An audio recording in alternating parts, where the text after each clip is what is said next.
Mm-hmm. I don't mean to be cranky, but It's all right. That's all right. so it's hard to wrap. It's the kind of jet lag. It's hard to wrap one's head around. Mm-hmm. And I was just getting used to New Zealand, and then and this country it's a huge country like America, and it has different time zones, and so I'm a little.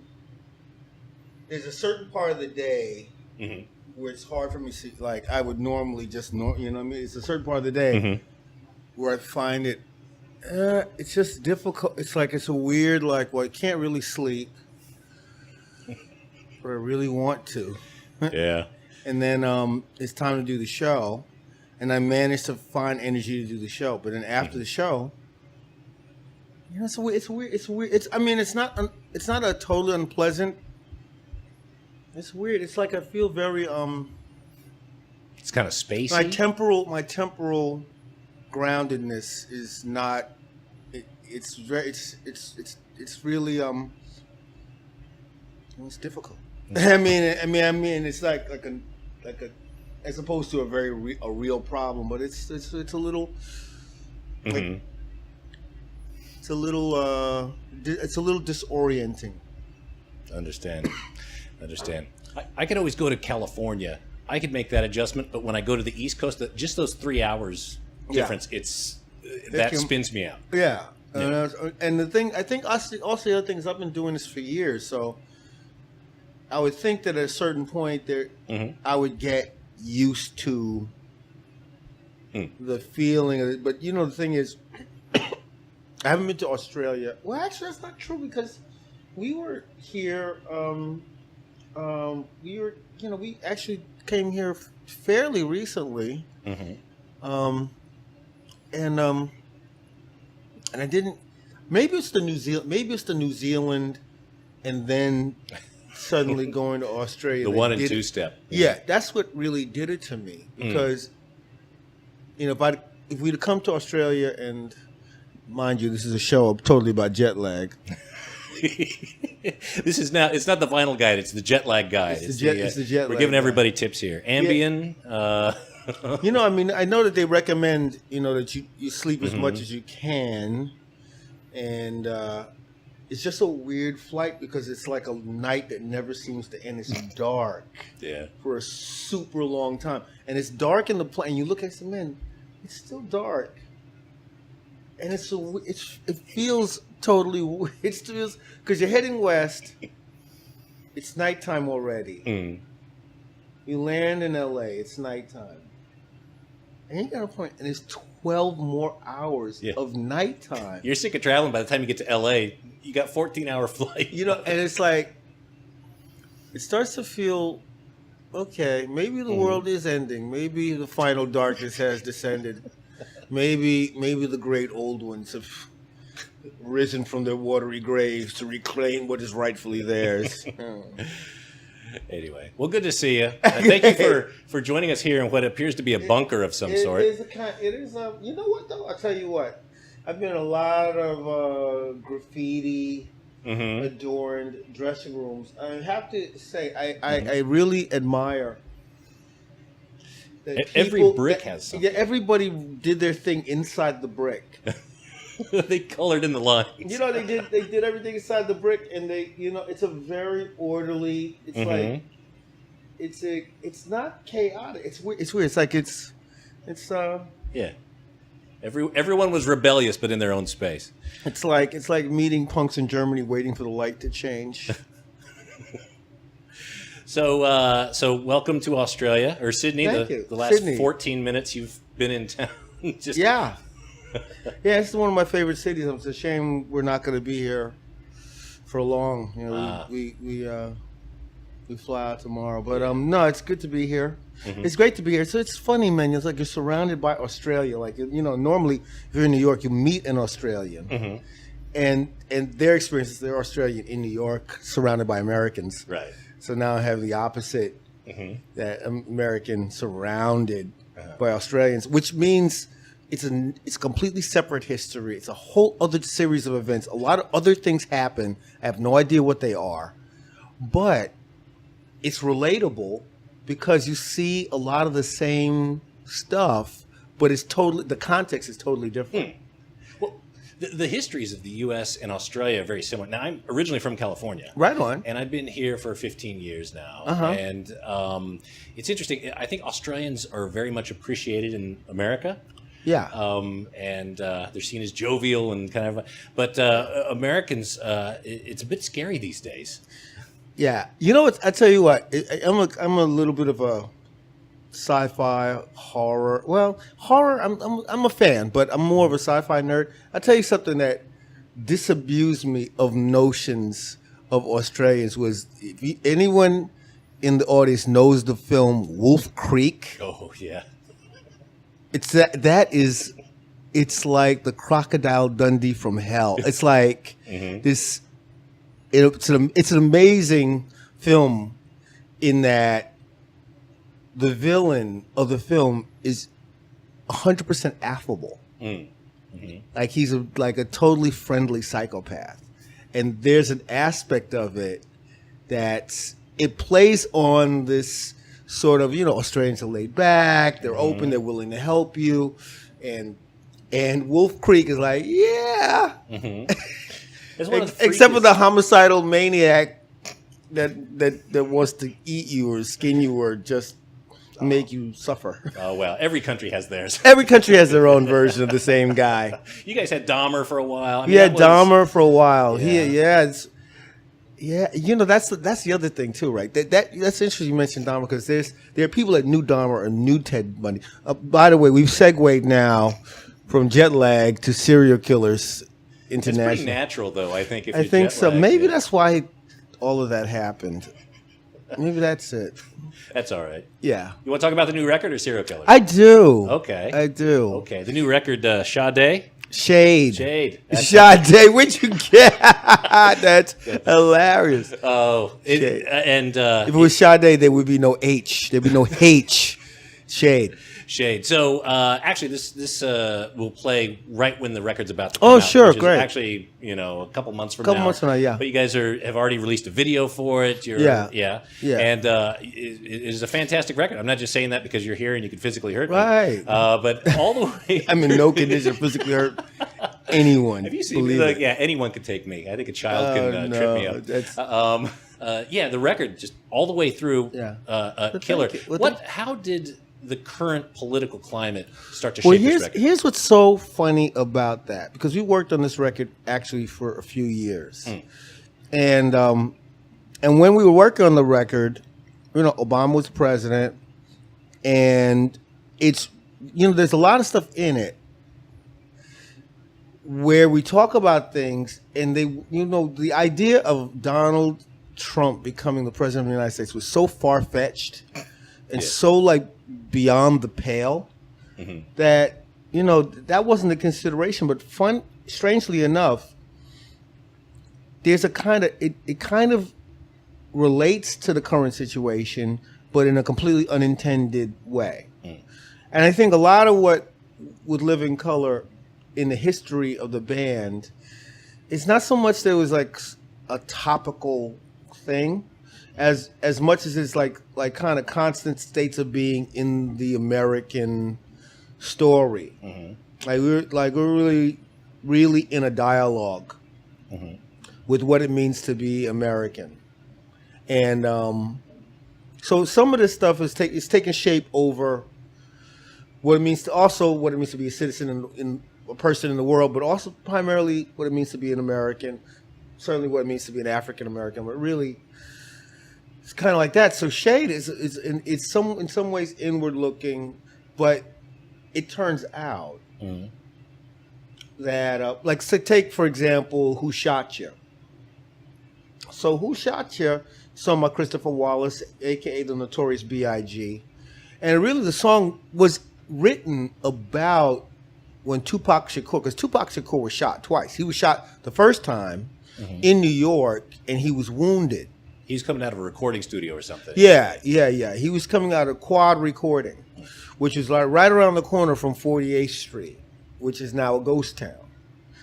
which 48th Street, for people that don't know, was the world famous music street where all musicians from all over the world used to get their instruments. And also, that part of Midtown Manhattan in New York City was also center a lot of popular, great recording studios. You know, Unique Recording is around the corner. Right Track is directly on 48th Street. Quad was, I believe, on 7th Avenue. So Who Shot You is kind of like almost like a taunting, you know, but, you know, it references when Tupac was shot there and wounded. Corey's a huge Biggie. We're all fans of hip hop, and Corey's a huge Biggie fan, you know, and Biggie is from Brooklyn. So when we would do sound checks, you know, Corey would routinely do the rhyme from Who Shot You. And then when we were recording, getting ready to record the record, you know, I said, man, we should record Who Shot You. We should record it because you're always doing that. And our producer, Andre Betts, you know, they got together. We did the track. We figured it out. And what happened is, instead of rapping it, because when he would do sound checks, he would actually rhyme it. But he actually sings the tune. He actually sings it, and it actually works really well. Well, the irony of it is, of course, that Biggie was also killed by gun violence. And so when it came time to reference the song in the video, we started to think about gun violence, even though the song itself is not an anti-gun or anti-violent tune. I mean, it's very unapologetic. But in terms of thinking about it as a representation, we really started to take on like how much gun violence like has affected the American psychology. Like, I don't think there's a country in the world where more artists have been killed by gunfire. Like, there's a long list of artists who were shot and killed or shot and wounded. And like the guitarist for Chicago, Terry Kath, you know, he was apparently playing Russian roulette or whatever, and he shot himself. Kurt Cobain shot himself. Eddie Jefferson, the great jazz singer, was shot. You know, Lee Morgan, the great trumpet player, was shot. Dimebag Darrell was shot. John Lennon, you know, I mean, and in a way, there's a tremendous amount of self-examination that we don't do. Like, for all of, it's shameful to think that John Lennon, if he'd lived in any other country, John Lennon would be alive. And there's a certain mindset where the availability of the gun and just kind of undealt with mental illness can combine into this horrendous event, will lead to this, and people that are not famous are topping themselves and or killing their loved ones every day. We're under more threat from each other in America by far than we are from terrorism. It's just, and the focus on the terrorism, well, they want to kill us. We're doing it. You know, we're doing it one-on-one. We're doing it one-on-one. They want to kill us. We're doing it. And also the idea that guns are a business and a very profitable business. And a lot of things are tied to business. A lot of social ills, and that's not to demonize business and businessmen. It's not that point. But the way we live and the things that we're under the threat of, like you're going to your job and you got like you're being paid a minimum wage, and then some joker comes into Walmart and just starts shooting. Like, that is a possible outcome. And nobody, that doesn't happen not to the degree where this could be a situation. A year's not going to go by in America without that happening. So do you think that there is any solution to this? Because the solution is,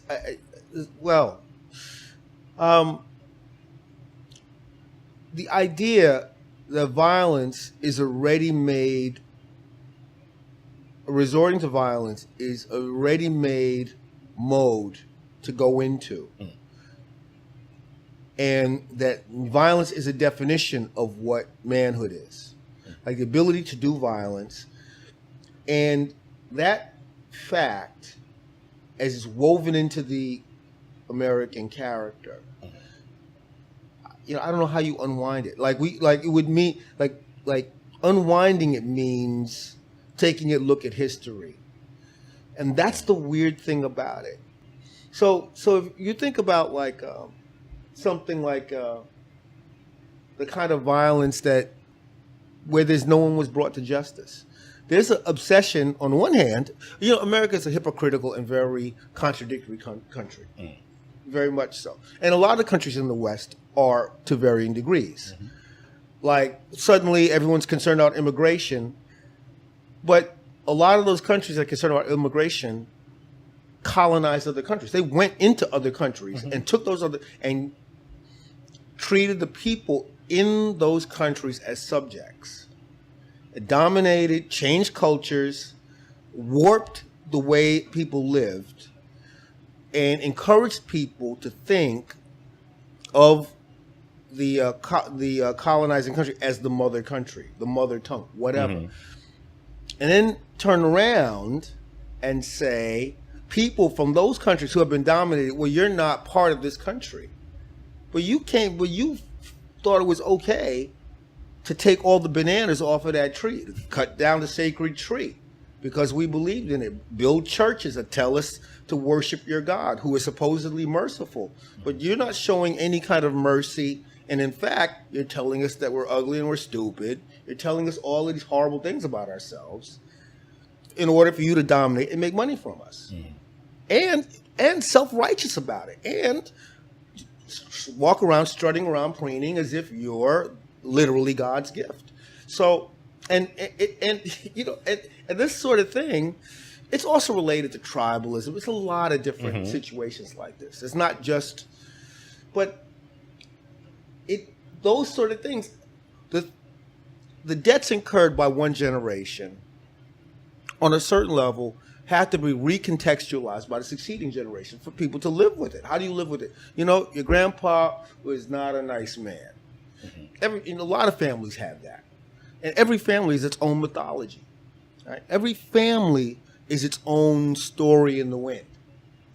So one of the things that happens with music, is that encapsulated in song are the mythologies, the overarching stories, the guideposts of how people should live, and so on and so forth. And I'm struck by the resonance of our most popular song is Cult of Personality. I'm struck by the resonance of that song over succeeding years, because we're living right now directly in a manifestation of what that song is talking about. And the song is really asking the question, why him? Why her? Why does this person embody, make America, in quotations, great again? Why do you believe this person? And that's the thing that's so fascinating about charisma. What makes a person a guru? What makes a person the person that 100,000 or million people, or 100 people, right now as we speak, there are people that are kind of leading their own micro religions all around the world. They got 100 people in a room doing whatever nonsense, standing on one leg, hopping up and down because Derek said so. I mean, it's fascinating. And all these kinds of things through the years to various degrees, those are the various things that Living Color, I feel, is engaged in talking about. Well, that's one of the landmarks of a classic song is that you could put it in any time in history and it'll resonate. It'll have some relevance to it. So Cult of Personality is right? Clearly one of those. You know, and hopefully, I think there are a couple of songs. One of the numbers on the album is "Who's That," and it really is about people living, you know, in straits, living in with the very real economic consequences of the time that we're living in, of foreclosures, of, you know, and ask the question, who's that knocking on my door? You know, it's like getting not just a knock on the door, but it's like, you know, the unsolicited phone call from somebody in Utah that you've never heard of that wants to sell you whatever. Like, we're living in a time that's so fascinating, but it's also like super annoying. I think by default we're growing. There's a default suspicion in the past. 100%. In the past, I remember, you know, my parents would let me ride my bike around, that sort of thing. Right. Now my kids, my wife and I are very, you know, our initial thought is we fill it with a bad scenario of what could happen if our kids ride a bike. Oh yeah. So it's and I don't know what role the media's played into it by showing us only the worst of the human condition. Sure. But that's kind of how our minds work. And well, yeah, the built-in distrust and the paranoia, and really it's just anecdotes, right? Like the anecdote of that's, you know, there's a weird, crazy place where urban mythologies and political parties and come together. Like conspiracy theory, people will come up with a story, a convoluted story about why a particular event happened and connect it to quote unquote history. And it's, I mean, and for me, I just go, okay, so here's something for that, you know, as a sci-fi fan, and I think this one thing. So people claim to be abducted by aliens. You know, I don't believe in haunted houses. I don't buy it. I would stay in the Amityville house, not a problem. Like I just don't. You know what? Part of the thing is people that are haunted by things, and they have to be inculcated. Like you have to be raised in like a monotheistic, where there's a surveillance god, right? Part of now, we live big time in a kind of crazy surveillance headspace. But the very nature of the Christian dynamic is that God and his angels are like, they're like the men in black. They're always watching you. Right? And they're always checking on you for what you're doing. So like when you have something like a program like the NSA's, there's a weird thing going on because it mirrors this thought that people have. You know, like the idea that, oh no, the government has been listening to your phone calls. And it kind of dovetails with the idea, oh, God's always watching, right? But it's weird because at the same time, there's a bunch of stuff that's contradicting itself. And when people come up with these theories about someone's doing a mysterious something that we don't know what the hell it is, well, I go like, okay, so you thought you were abducted by a superior intelligence. You thought the spaceship landed. They grabbed you, and they decided to do tests on you. And I say to myself, whatever's happening to people is more interesting than if an actual alien landed and grabbed them. Like whatever's happening to the person's brain that believes that they were abducted by an alien is actually more fascinating. Or that's motivated them to create that story to draw the attention. And the idea to create, you know, like, okay, so either the person is psychotic, in which case, well, you know, all of that's pejorative about mental illness. We deal very badly with mental illness because, you know, things like depression, things like paranoia, all these sorts of things, well, you think you can think your way out of it, but it's not. It doesn't work that way. And the stigma around all of that is massive. So to even take that on, so you might as well be grabbed by someone in a spaceship and be examined. And, you know, I think there's a space where the cognitive dissonance is too much. I mean, it's now we have a situation where, like, at Alex Jones, Okay.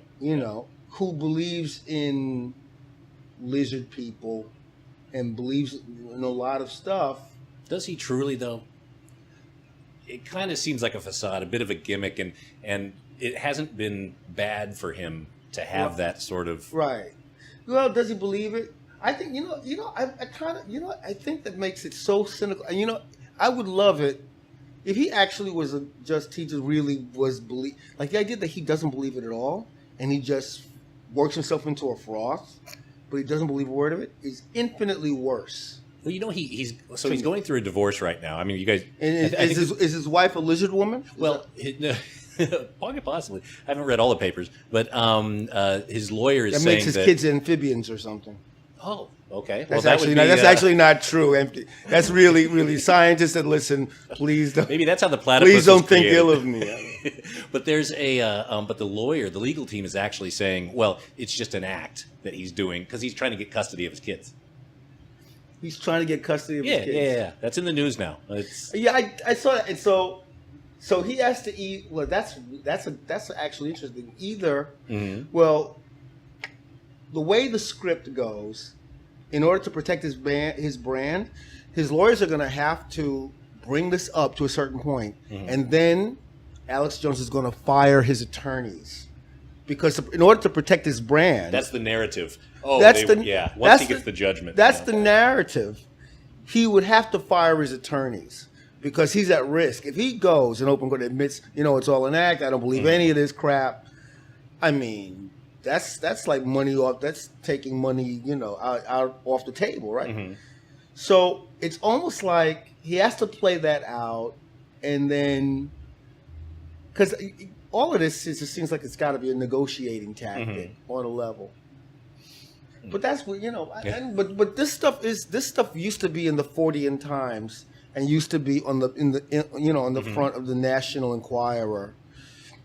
And now it's in the mainstream. Well, I think one of the main issues we have as a society, and as an American, as a former American, I still have the passport and everything. Right. But really, I think even at some level in Australia, we're not having the same dialogue. We're not looking at the same facts. We're not saying we're not agreeing that this is blue. Yeah. And if we can't agree on some of the fundamental things, what are our chances of actually trying to solve some of these major issues? Well, that's the thing, because I think there's a certain kind of chaos management or chaotic mismanagement, right? If you agree on the facts, then you have to agree on. You have to come to a consensus. Like you have to make consolidations. You have to make consolidations. So when somebody says, "Well, nobody knows about computers," people mad know about computers. Nobody knows who's doing the hacking. We can trace it right back to those servers. Nobody knows about blah blah blah. Right. So on the one hand, we're supposed to be extraordinarily upset about one person's emails. But on the other hand, we're supposed to just kind of whistle and walk by the fact that a foreign government has played hanky-panky in our election process. And on top of which, many people on one side of the equation admit, oh yeah, they did that, but it doesn't matter. It's like, well, you know what I mean? Like, and I think the French philosopher, Jean-Paul Sartre talked about bad faith, like living in bad faith. Like if you're a waiter and you're really a writer, and so you're resentful of your customers, right? As a waiter, you're in bad faith. You're in bad faith. Like the people going to the restaurant expect to be served by a professional, right? Who's you're being inauthentic. You're being inauthentic. Now, there's nothing wrong. The whole idea of wrong making, right? Okay, so if you're a waiter, you're supposed to be an actor, or it's supposed to be a transitional job. You know that to be a good waiter is a fine profession. Like being a barman. I have a friend who's a restaurant owner, who's very successful in New York. And I've said to him repeatedly, One of the first times I went to his restaurant, his bartender was classic bartender. This dude was so smooth with people. Mm-hmm. And I got a chance to watch him over many nights. Just, consoling crying women, angry dudes. He had a way of just handling a bunch of people, keeping track of their stories, and people came to love him. They came to. He's a natural. And I said, your spot is successful because of that dude. Yeah. Your food is great, but that dude, him, keeps us coming back. That guy, is the reason. So, in other words, he's not in bad faith. Like, he's not a guy who really wants to be another dude doing some other shit. Mm-hmm. He's actually doing it. Mm-hmm. And this is the thing. We have a lot of people that are doing things that they shouldn't be doing. Like the cop, who's just an angry guy, he's an angry short guy. He doesn't have to be short. I got nothing against short people, nothing at all. But he's an angry guy, mm-hmm. and he's been pushed around, or and even he's been made to feel bad at some point. He may even come from a cop family, but he was a runt, whatever. Mm-hmm. So this guy becomes an officer, and he's going to take it out. He's going to take it out because cops have a huge mm-hmm. amount of discretion, right? Mm-hmm. Like someone that becomes a police officer with an actual desire to help people and really deal and really wants to talk to people. Mm-hmm. Such officers are beloved because they don't act capriciously. The excessive force never even occurs to them. Mm-hmm. They're willing, there are many officers that never fire their weapons. Mm-hmm. And so in other words, so much of the problem comes to this kind of disconnect, mm-hmm. where it's like, well, just do what the officer says without questioning the officer's discretion. Maybe the person that has the badge is not someone that should have the badge. Mm-hmm. Maybe this guy should be doing another job, and maybe he was dissuaded from that job, or maybe he felt like I couldn't do that job. Mm-hmm. And he's resentful and bitter because he's not doing the thing that he always wanted to do. He wanted to be a baseball, but he wanted to be a fucking second baseman. Well, there could be. A cop could get a job that says, I want to make a difference. But one person's vision of wanting to make a difference is, I'm going to lock all this garbage up. And another person is, I want to make a difference by influencing positive change on, this neighborhood. And the thing about it, if you have, this is where the institutional bias becomes a problem in lives down the line. Mm-hmm. So much as the people complain about well, you want special treatment or special interest. I say, actually, the weird thing about it is, if we look at the actual statistics, and this is a problem of why is this blue, right? Mm-hmm. If we look at the actual statistics, you're the special interest. Because if I do a crime and someone my same age, my same background, who's white does the crime, we're going to get different sentences. Mm. And if the sentences were the same, a bunch of the problems in society would melt away. Because if you knew that in a court of law, everyone was going to be treated the same way, a bunch of the complaints would go away. If you knew, like, kids are boisterous. It's like their hormones are driving them crazy, mm-hmm. blah, blah, blah. So one kid gets a timeout and another kid gets sent to detention.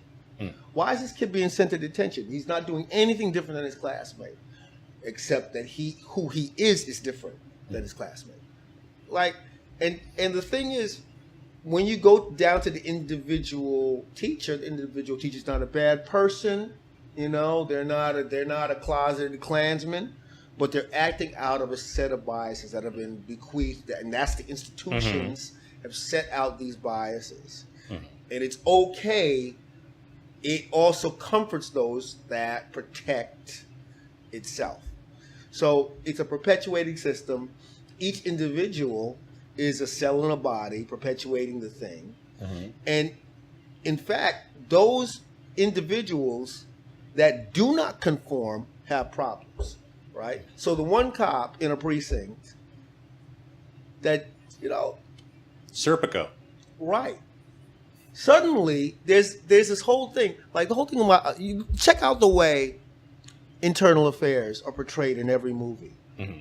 They're rats, they're snitches, they're no good, they're working for the brass, and they always have the quote unquote the good cop who bends the rules. And mm-hmm. This is a mythology. The exception. Yeah, this is the mythology that we've been told for years and years and years and years and years. It's funny, when Black Lives Matter came up jumped the devil. As soon as the phrase came up, I've never heard the word matters used more mm-hmm. in any context. Everything matters now. Mm-hmm. Your choices matter about that all started with Black Lives Matter, mm-hmm. right? And it was so funny, like the Blue Lives Matter thing came up. And I stopped and thought about it for a second. And the misunderstanding, as soon as people heard Black Lives Matter, they jumped to the conclusion that by saying that you're meaning that white lives don't matter. Mm. When nothing, it's actually, you're hearing it as a threat to your sovereignty. Mm. When actually we're saying our lives have meaning. That's what Black Lives Matter is saying. Mm-hmm. Our lives, we're not just to be discarded and erased, right? Mm-hmm. That's real. It's literally a cry for help, of a humanity cry for help, and everybody took it exactly the wrong way, or they cynically know what it is, and like there are people that seriously say, "Oh, Black Lives Matter is a terrorist organization." They have no evidence of anything of the kind. Mm. As far as I know, no Black Lives Matter person has put a suicide vest on. That hasn't happened. Mm.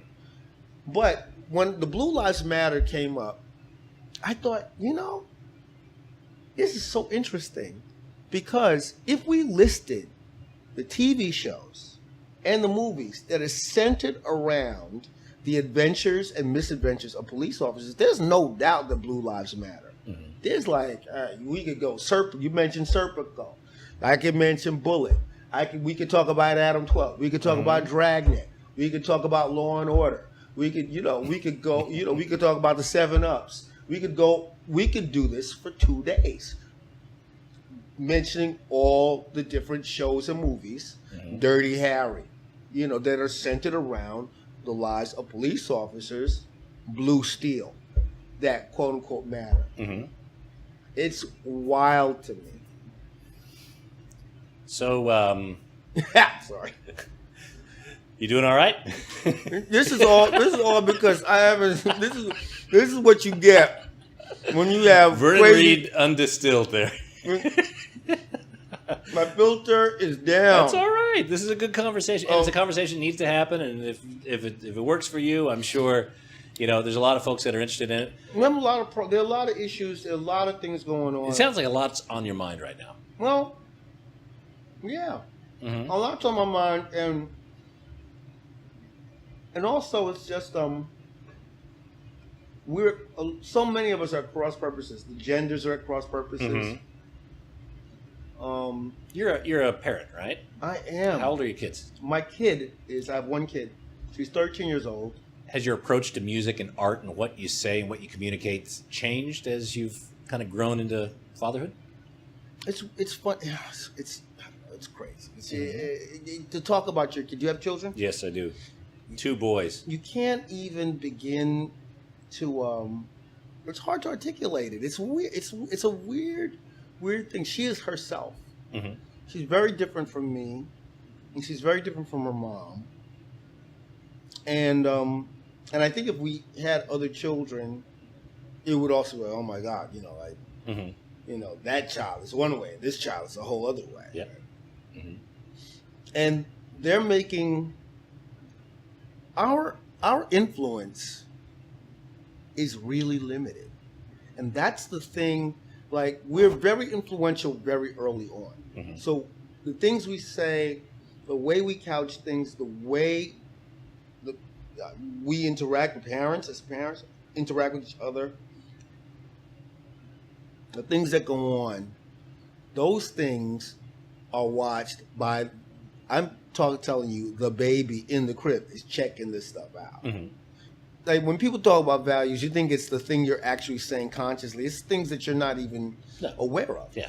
And I think about all those parents we're all doing the best we can. And we have no idea we have no idea what's going to happen, because our kids are going to school with other kids. And those kids have all developed strategies for coping. Some people are not in a good place. Mm-hmm. They're not in a good place. About the best thing you could do is enable your child to feel safe about having a conversation with you. Absolutely. And also give them pepper spray. Is that a necessity? I just... Oh, she's 13 years old. Oh my God! So you're about to sail into some pretty murky waters. I am, and I'm sort of Nobody's ready, and I'm not ready either. So she got her own phone yet? Of course. Yeah. Okay. Things are gonna go the way they're gonna go. I think she's very creative. She's really, really taking the ballet thing very, very seriously and dancing very seriously. Mm-hmm. She has an interest in drama, so we'll see where that goes. And I mean, all we could do is provide a loving home, and that's all you can do. And there's so many other things that the illusion of control is exactly that. And I think you have a worse time if you think you have control and then suddenly you realize, to your total chagrin, you have really none. Yeah. And people that cope, people that deal with things, and people that, like, my house was destroyed, or like our psychological, our sense of ourselves is tied to, so much is tied to material things and status, and our culture is completely wrapped up in it. Mm-hmm. And the whole idea of who gets the good table at Spago. That's like an old reference, you won't understand what that is. I've never been to Spago. But that's like, it's like you mentioning Susquehanna Hat Company, or Amalgamated Copper, or that was a Ming vase. Like that's a reference that's like straight up. Well, what's interesting is I think there's a lot of positioning right now from youth, and I'm seeing it in my boys. They're not as old as your daughter yet, but they're getting there. There's a lot of, how do I interact? What is the perception of the world of me? They want selfies. Things are wrapped around. Our kids are living in a way that we don't have the framework. No. I mean, we don't have the frame. The whole thing now is about how one appears, how one is rated. One of my favorite TV shows now is The Black Mirror. My favorite show of all time is The Twilight Zone. You watch a lot of TV. When do you get to practice? Well, I watch, actually, do I? I watch a lot of TV. Are you always noodling with the guitar and watching TV? Well, that's sort of the thing. Okay. Right. Sort of the thing. Trying to work out the theme songs? I do occasionally. But actually, a really excellent guitarist who just blew my mind, I asked him, how did Marvin Horn, you've never heard of him, but he's a monster. Anyway, Marvin Horn, incredible guitarist. I said, he says, oh, man, I just watch TV all day and I'm always playing the guitar. I was like, well, really? I didn't really take it like that, but these things are weird. It's weird how cultural stuff sort of informs. That's why it's all a story. All of it's a story. It's like the story of James Bond, or the story of Daredevil, or the story of Jesus. It's all a story. Paul Bunyan, take your pick. you know, the Buddha. Like, pick your, you know, whatever story you want, and all these different stories tell you all kinds of stuff. The things that we can't, but we like a story where there's clear moral parameters, and people will either adhere to those parameters, you know, on pain of death, like a Joan Arc, or they take the long odds. You know what I mean? Like they make that one in a lifetime. You know it's so fascinating, right? Like think about at the buzzer bell shot.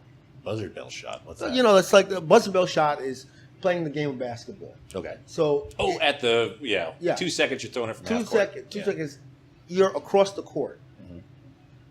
You can't aim. There's no set. You can't set the shot up. Yeah. Literally, people are throwing the ball in the direction of the basket, and at the buzzer, the ball goes in. And that's one of the great things about life. You know, it does happen.